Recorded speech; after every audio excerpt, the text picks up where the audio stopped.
സിദ്ധു അപ്പൊ ദൂരെ എവിടെയെങ്കിലും കല്ലിടലോ മരം വെട്ടലോ ഒക്കെ ആയിട്ട് നിൽക്കുകയായിരിക്കും. കല്യാണത്തിന്റെ കാര്യമേ മറന്നിട്ടുണ്ടാവും. കല്യാണം, സിനിമ, ബന്ധുക്കളുടെ വീടുകൾ ഒരിടത്തും നേരത്തെ നിശ്ചയിച്ച രീതിയിൽ സന്തോഷത്തോടെ പോവാൻ പറ്റില്ല. അങ്ങനെ കണ്ണിച്ചോരയില്ലാതെ പറയാതെ പ്രഭേ, നമ്മൾ സിനിമയ്ക്ക് പോയിട്ടില്ലേ? ഓ, പോയിട്ടുണ്ട്. പക്ഷെ വാലും തുമ്പും ഇല്ലാതെയല്ലേ സിനിമ കാണുന്നത്. തിയേറ്ററിൽ കയറുന്നതാണെങ്കിൽ അരമണിക്കൂർ താമസിച്ചും ഇറങ്ങുന്നതാണെങ്കിൽ 15 മിനിറ്റ് നേരത്തെ. ഇടയ്ക്ക് മുഴുവനും ഫോണും. നിങ്ങൾക്ക് പുറത്തുനിന്ന് കുറ്റം പറയാം. MLA ആയിരിക്കുമ്പോഴുള്ള പ്രശ്നങ്ങൾ അവർക്കേ അറിയൂ. ആ, ഞാൻ നന്ദനെ ഒന്ന് സപ്പോർട്ട് ചെയ്ത് പറഞ്ഞല്ലേ. സത്യത്തിൽ സിദ്ധുവിന്റെ തിരക്കും MLA ആയിട്ടുള്ള പ്രവർത്തനങ്ങളും ഒക്കെ ഞാൻ എൻജോയ് ചെയ്യായിരുന്നു.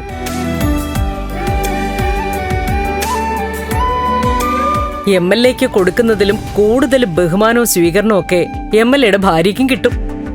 അതൊക്കെ ഒരു സന്തോഷമായിരുന്നു. കല്യാണത്തിന് സമയത്ത് എത്താൻ പറ്റില്ലായിരിക്കും, പക്ഷെ എത്തിക്കഴിഞ്ഞാൽ ശ്രദ്ധ മുഴുവനും നമുക്കല്ലേ. അതുകൊണ്ട് മോനെ, ദേവികയ്ക്ക് കൂടെ വരാൻ പറ്റാത്തതിൽ ഒട്ടും വിഷമിക്കണ്ട. എനിക്കറിയാമേ. അപ്പൊ അമ്മ ഇനി വൈകണ്ട, നിങ്ങൾ പോയിട്ട് വാ. രാധാമണിയമ്മയ്ക്കുള്ള ഭക്ഷണമൊക്കെ ഞാൻ കൊടുത്തോളാം. അവരോട് ഞങ്ങൾ പെട്ടെന്ന് തന്നെ തിരിച്ചു വരുമെന്ന് പറഞ്ഞേക്കുമോളെ. രാധാമണിയുടെ കാര്യത്തിൽ നമുക്ക് ആലോചിച്ചൊരു തീരുമാനം എടുക്കണം. അച്ഛൻ പറഞ്ഞതുപോലെ മിനിസ്റ്റർ വഴി ശ്രമിച്ച് ഗവൺമെന്റിന്റെ ഒരു സഹായം അവർക്ക് കൊടുക്കണം. അതെ, പാവം. സന്തോഷത്തോടെ വേണം രാധാമണി ഇവിടുന്ന് പറഞ്ഞേക്കാൻ. അത് വേണം. എന്തായാലും നിങ്ങൾ പോയിട്ട് വാ. അച്ഛാ,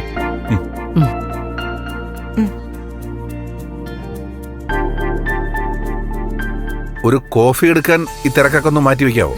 അയ്യോ, അതിനെന്താ, ഇപ്പൊ എടുക്കാം.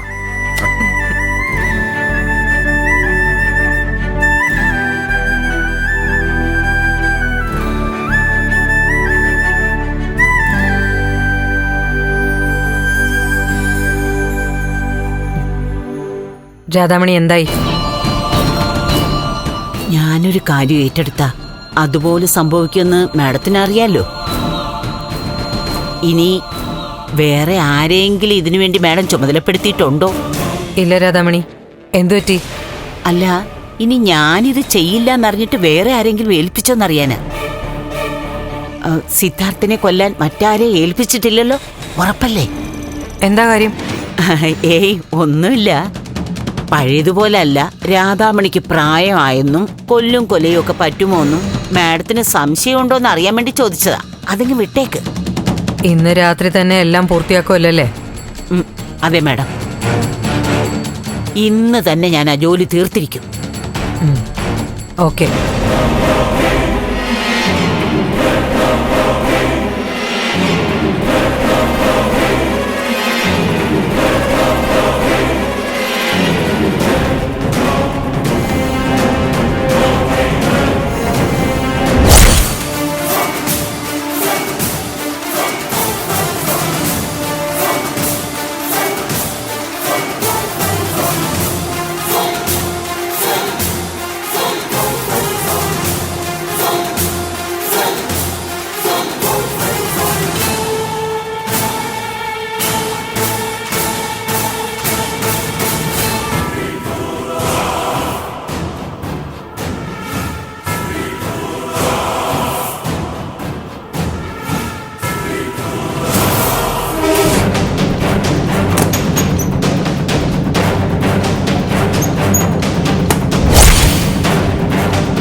ദേവിക മോള് കാര്യങ്ങളെല്ലാം ഭംഗിയായി നടത്തുന്നുണ്ട്.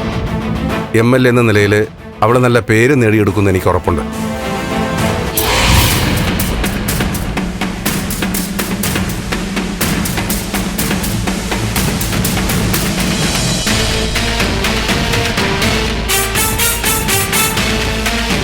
അടുത്ത തവണയും ദേവിക മത്സരിക്കണം. അതാവും ജനങ്ങൾ ആഗ്രഹിക്കുന്നത്.